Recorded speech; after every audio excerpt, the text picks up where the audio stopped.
അസ്സലാമു അലൈക്കും വറഹ്മത്തുള്ളാഹി വബറകാതുഹു.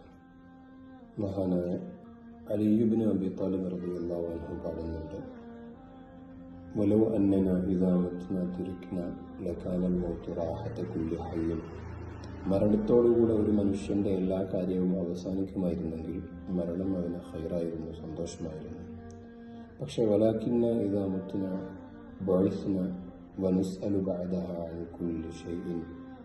മരിച്ചു കഴിഞ്ഞാൽ ഒരു മനുഷ്യനെ പുനരുജ്ജീവിപ്പിക്കുകയും അവൻ്റെ ജീവിതത്തിൽ ചെയ്ത എല്ലാ ചെയ്തികളെക്കുറിച്ചും ചോദ്യം ചോദിക്കുകയും ചെയ്യും, വിചാരണയും നടക്കും എന്ന കാര്യം ഒരു മനുഷ്യനെ പരിഭവത്തിലാഴ്ത്തുന്നുണ്ട്. അല്ലാഹു സുബ്ഹാനഹു വ തആല 4 കാര്യങ്ങൾ ജീവിതത്തിൽ ഉണ്ടാകരുത് എന്ന് താക്കീത് ചെയ്ത 4 കാര്യങ്ങൾ. അതിലൊന്ന് നബി സല്ലല്ലാഹു അലൈഹി വസല്ലം തങ്ങളെ തൊട്ട് റിപ്പോർട്ട് ചെയ്ത ഹദീസിൽ കാണാൻ കഴിയും.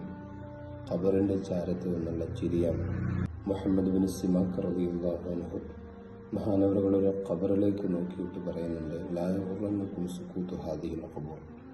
ഖബറിലേക്ക് നോക്കുന്ന സാഹചര്യത്തിലും അവിടെ അടക്കം നിങ്ങൾക്ക് അനുഭവിക്കാൻ കഴിയും, പക്ഷേ ആ ഒരു അടക്കം നിങ്ങളെ വഞ്ചിക്കാതിരിക്കട്ടെ. മാ അക്സറുൽ മഗ്മൂമീന ഫീഹ. എത്ര ആളുകളാണ് ഖബറിൽ വിഷമം അനുഭവിക്കുന്നത് എന്ന് പറയാനറിയില്ല. മഹാനവറുകൾ ചേർത്ത് പറയുന്നുണ്ട്, വലാ യഗ്റന്നകും ഇസ്തിവാഉ ഹാദിഹിൽ ഖബർ. ഖബറിൻ്റെ മുകൾ പരപ്പിലേക്ക് നോക്കുന്ന സാഹചര്യത്തിൽ അതിൻ്റെ ഒരു സമതലം, ആ ഒരു അവസ്ഥയും നിങ്ങളെ വഞ്ചിക്കാതിരിക്കട്ടെ. കാരണം ഫമാ അശദ്ദ തഫാവുതഹും ഫീഹ.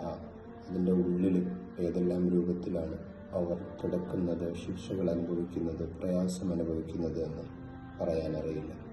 അല്ലാഹു സുബ്ഹാനഹു വ തആല അവൻ്റെ റഹ്മത്ത് കൊണ്ട് വിജയിക്കുന്നവരും നാം ഏവരെയും ഉൾപ്പെടുത്തി അനുഗ്രഹിക്കുമാറാകട്ടെ. അസ്സലാമു അലൈക്കും വറഹ്മത്തുള്ളാഹി വബറകാതുഹു.